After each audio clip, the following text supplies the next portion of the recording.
el poder participar con esta ponencia y también felicitaciones a la comisión organizadora. Pues, porque, bueno, recién iniciamos, pero por lo que se ve está todo muy bien.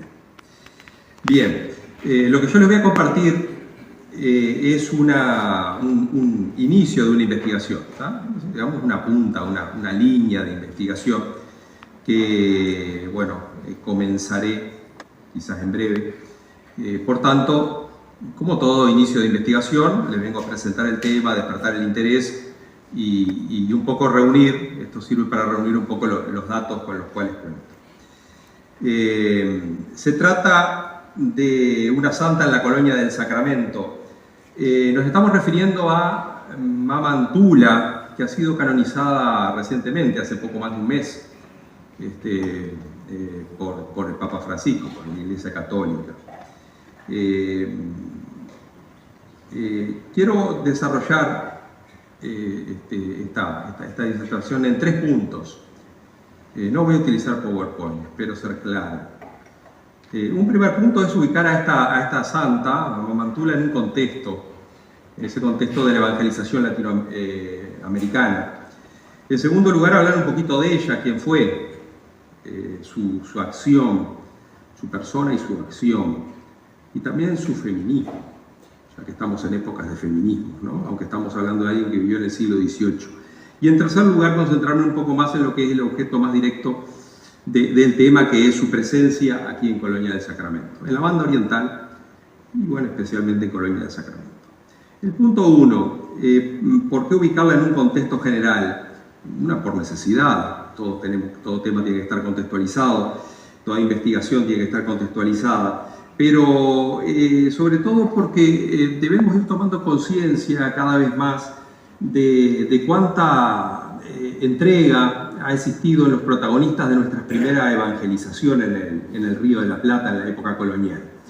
Existe una misma línea, ¿tá? Que partiendo de aquel primer mártir, San Roque González, primer mártir criollo, junto con 2 españoles, que comenzaron, ¿tá?, derramando su propia sangre a predicar el Evangelio en estas zonas, ha habido una gran continuidad. Y justamente Mamantula se ubica en esos inicios, en esa continuidad, porque también ella encarnó como nadie aquella prédica y aquellos ejercicios espirituales de los padres jesuitas. Es decir, ella en su condición de mujer igualmente asumió la espiritualidad y la causa de los jesuitas que habían sido expulsados. Esa línea se puede continuar luego con el cura Brochero, con Mamerto Esquiú y en nuestro medio con nuestro beato don Jacinto Vera.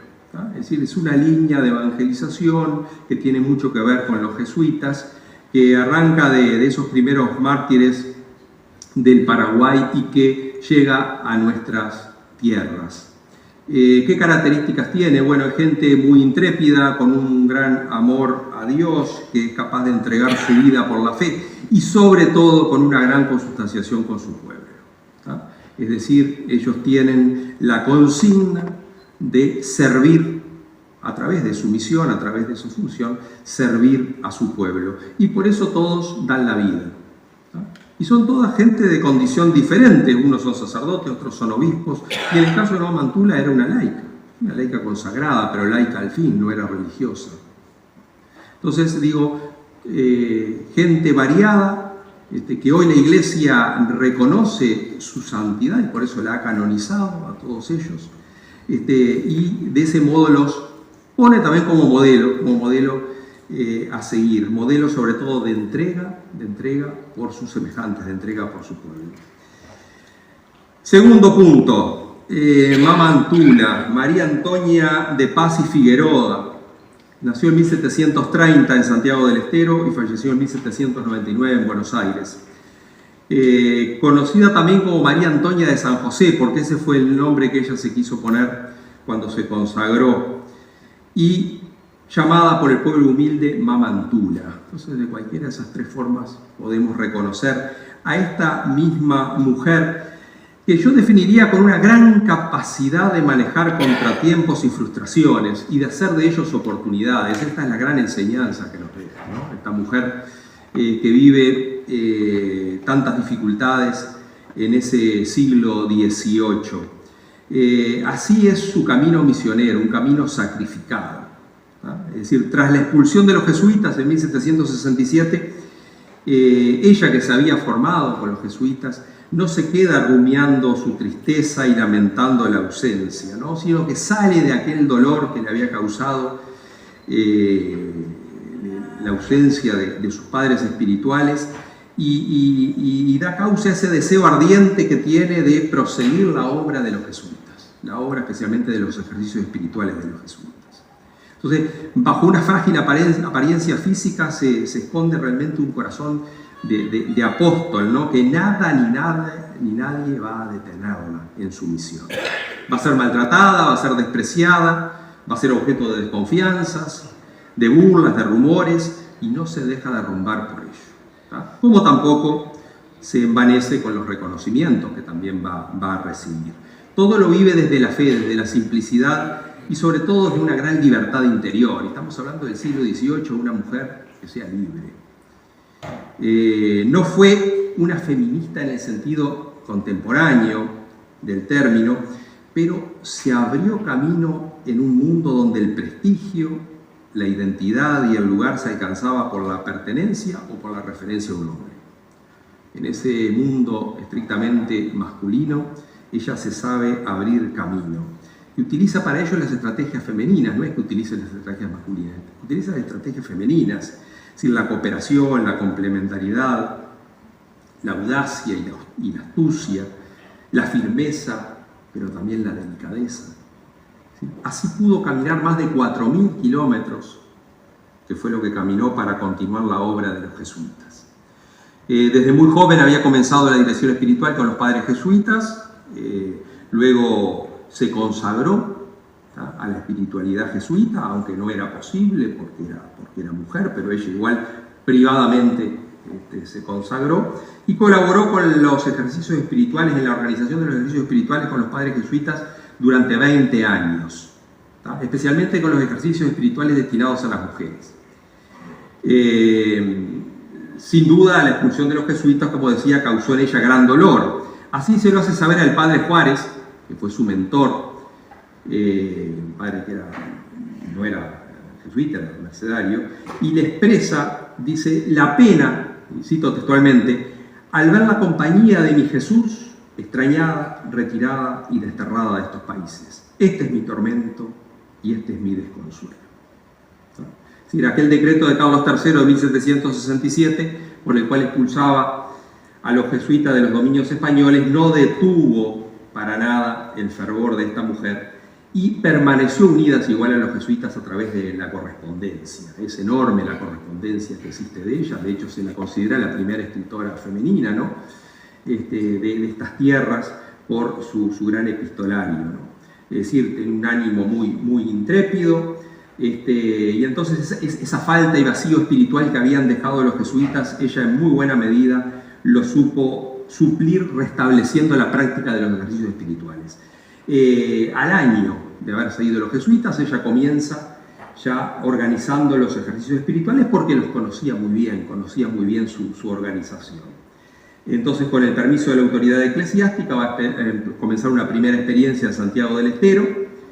De ahí va a tener mucho éxito, va a seguir por Catamarca, Jujuy, Tucumán, Salta, La Rioja y Córdoba. ¿Está? Es decir, la cuestión es que habiendo comenzado en 1768 al 1780 ya se habían dado 60 tandas de ejercicios. Y llega a Buenos Aires. Este es un paso muy importante, llegar a Buenos Aires. Pero tuvieron que pasar 4 años para que el proyecto de los ejercicios espirituales tuviera la autorización eclesiástica. Y 2 años más para que el virrey le diera permiso. No olvidemos que los virreyes en ese momento, sobre todo algunos de ellos, eran muy animosos en su odio contra los jesuitas, ¿no? Es decir, eran españoles. Pero a los 9 años, en 1788, ya más de 70.000 personas habían hecho un retiro espiritual. Es decir, eso significa la altísima proporción de los habitantes que hacían estos ejercicios, porque solo en Buenos Aires en una década lo habían hecho 50.000 personas, y fíjense que Buenos Aires en 1778, según el primer censo, tenía 24.000 personas, eran los habitantes que tenían, ¿no? Bien, estos ejercicios lo hicieron gente los gobernantes y gente muy influyente en la sociedad del momento, lo cual eso era muy importante. Tercer punto, su paso a la banda oriental. El padre Toro, que era de la Orden de la Merced, quien la acompañó como confesor mucho a Mamantula y luego lo acompañó mucho en sus ejercicios espirituales, le propone venir a la banda oriental. Y ella en el primer momento no está de acuerdo. El padre Toro estaba misionando a comienzos de 1780 en Montevideo y le propone venir a la banda oriental. Ella no está de acuerdo, pero le dice, bueno, vamos a conversarlo, véngase usted a Buenos Aires y lo conversamos. Lo conversan y el padre Toro la convence y ella comienza entonces los trámites para pasar a la banda oriental. En 1784 pide la licencia al virrey Nicolás del Campo. Esa licencia de ese virrey no se la va a conceder, se la va a conceder recién el virrey de Arredondo en 1791. ¿Ah? Es decir, van a pasar 7 años para que el pedido de Mamantula se haga realidad, y ahí va a pasar entonces a Colonia del Sacramento. ¿Ah? Ese va a ser el destino primero en la banda oriental. Algunos dicen que pasó en noviembre de 1790, sin embargo los datos son más fidedignos si decimos que fue en junio de 1791. ¿tá? Hay una carta que le escribe un autor anónimo, que seguramente sea un jesuita, a otro jesuita, una carta fechada en Italia en noviembre de 1791, que le dice que Mamantula le escribió en junio de 1791 y que le cuenta que pasó a Colonia del Sacramento y que el virrey le dio todo su poder sobre militares y civiles en cuanto necesitase. ¿Tá? El viaje se hizo, dice, todo a costa del rey. ¿Tá? Entonces, y continúa esa carta diciendo que en Colonia se hicieron 10 tandas de ejercicios. ¿Tá? De ahí pasó luego a Montevideo. ¿Tá? Incluso dice la carta quién la acompañaba, que la acompañaba un caballero muy bien y de edificación, dice quien la ayudó mucho con su ejemplo. Y también la acompañaba otra beata, como le llamaban en ese momento las laicas consagradas, que era su sobrina Raimunda. Estos dos acompañantes, no bien llegaron a Montevideo, fallecieron. ¿Tá? Pero acá en Colonia las acompañaron y colaboraban con ella. Si bien no tenemos la cifra exacta de cuántos orientales hicieron los ejercicios espirituales, sabemos que el número fue muy crecido, porque algunas tandas llegaron a ser de 500 personas. ¿Tá? A tal punto que Mamantula va a decir, respecto a los ejercicios espirituales aquí en Colonia, dice, el concurso es muy grande, el concurso de gente es muy grande, pero la falta de confesores y sacerdotes asistentes me causa mucha pena, pues por esta razón no puedo recibir el número de personas que desearía y que se presentan por sí mismas. Muchas manifiestan gran pesar de quedar aplazadas a otro tiempo. Ella los organizaba, pero no podía predicarlas, y eso era la función de un sacerdote. No conseguía sacerdotes. Entonces, claro, esas fueron las dificultades que tuvo acá en Colonia y que también las tuvo en Montevideo. En cuanto al tiempo que permaneció acá, no se sabe muy bien, pero fue breve. Fue breve porque dice que luego pasó a Montevideo y que en Montevideo permaneció durante 3 años. En la oración fúnebre que le hace el padre Pedriel, sacerdote dominico de Buenos Aires, que también había sido muy allegado a Mamantula, cuando Mamantula muere en 1799, dice que hace referencia a su paso por la banda oriental, el paso de Mamantula por la banda oriental, y dice: la Colonia del Sacramento y San Felipe de Montevideo suspiraban tiempo había por unos ejercicios. La conquista espiritual de la primera, es decir, de Colonia del Sacramento, se evacúa en muy pocos días. Dice, la de la segunda, Montevideo, nos roba su vista a largo espacio de 3 años.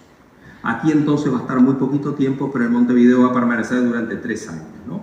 El Montevideo incluso está a punto de construir una casa de ejercicios con la donación de un terreno, pero la llama de urgencia al obispo de Buenos Aires y ella se va y eso no se efectúa. Pero de todos modos la propuesta de la casa de ejercicios queda y de hecho se va a fundar tiempo después por el padre Barreiro, ¿no? Pero agradecemos. Sería otra historia. Muchas gracias. Agradecemos al señor Gabriel González Moreno de Orlando de Florida con su ponencia Una Santa en la Colonia del Sacramento. Mientras aguardamos quien viene desde Cardona.